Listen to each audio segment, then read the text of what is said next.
Hello everyone, you're welcome to my channel Promotion for Sure. In this video, we are going to talk about credit control and monitoring, Module D Credit Management of CAIB Advanced Bank Management course. So if you have clicked to watch this video, be rest assured that you have reached a channel that will give you a treasure of knowledge. That's a promise. So please subscribe and become a lifetime learner of this channel. Thanks for subscribing. So let us see what exactly we are going to learn in this video. Now in this video, we are going to learn about the importance and purpose of credit control and monitoring. What are the various tools used by banks for credit control and monitoring? What is credit audit? Now, let us first understand the importance of credit control. Now, we all know that despite an excellent credit appraisal documentation and security, the risk of default may go up as the time passes because the assumption made at the time of appraisal may lose its sanctity in view of the dynamic nature of business environment.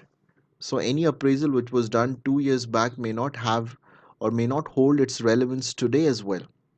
Credit control and monitoring, often referred as loan review mechanism, plays an important role in following aspects. So what are the aspects in which it plays an important role? It ensures that the funds provided by the banks are put to the intended use and continue to be used properly, to ascertain that the business continues to run on the projected lines.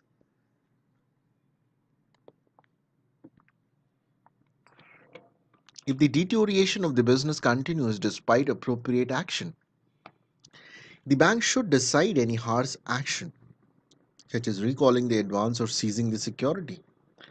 Now, what are the available tools for credit monitoring? First is the conduct of accounts with the bank.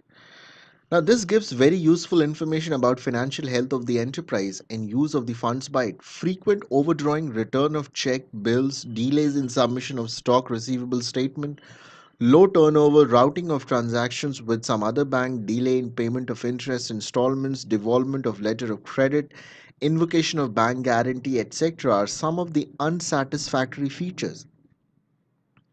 In such cases, banks may strengthen their monitoring system by restoring to more frequent inspection of borrowers' go downs, ensuring that the sale proceeds are routed through the borrower accounts maintained with the bank, and insisting on the pledge of stock in the place of hypothecation.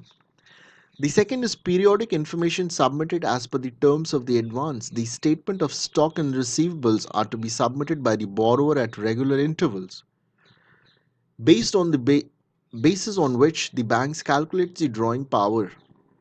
During periodic inspection of the enterprises, these things should be kept in mind. Stock receivable audit conducted by the bank also plays an important role. Financial statement of the business, auditors report, periodic visits and inspections, interaction with select creditors and debtors, periodic scrutiny of borrowers' books of accounts and account maintained with other banks, market reports about the borrower and the business segment, appointing banks nominee on company's board, credit audit.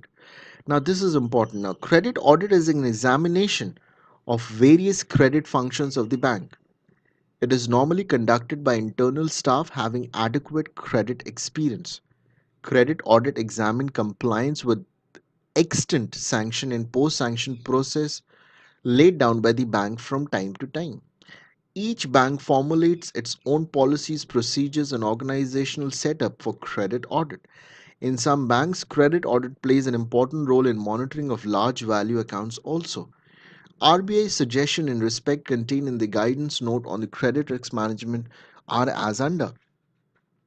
So credit risk or credit audit is a simple audit which is done internally by the bank in its own organization. So the objectives of credit audit is to improve the quality of credit portfolio, to review sanction process and compliance status of large loan accounts, feedback on regulatory compliance. So if we talk about structure of credit audit department, it can be any department which can be decided by the organization itself. Scope and coverage is at portfolio review, loan review, action points for review, or frequency of review can be anything which has been decided by the board of directors. Legal audit of title documents in respect of large loan accounts. Now, this is something which the RBI has mandated. On a review, RBI has decided that the bank should also subject the title deeds and other documents in respect of all credit exposure of rupees 5 crore and above to periodic legal audit and re-verification of title deeds with relevant authorities as a part of regular audit exercise till the loan stands fully repaid. The bank should furnish a review note to its board audit committee of the board at quarterly intervals on an ongoing basis, giving them the information in respect of such legal audits. So I hope you would have got a lot of information about on this video, and you would also have improved your knowledge about credit control and monitoring. So if you have reached at the end of this video, be rest assured that you have reached a channel that will give you a similar treasure of knowledge. That's a promise. So please subscribe and become a lifetime learner of a channel. Now let me ask you certain questions which you can answer in the description box below, which will help you to understand this chapter in a better way. Question number one. These are multiple questions, but I need to give multiple options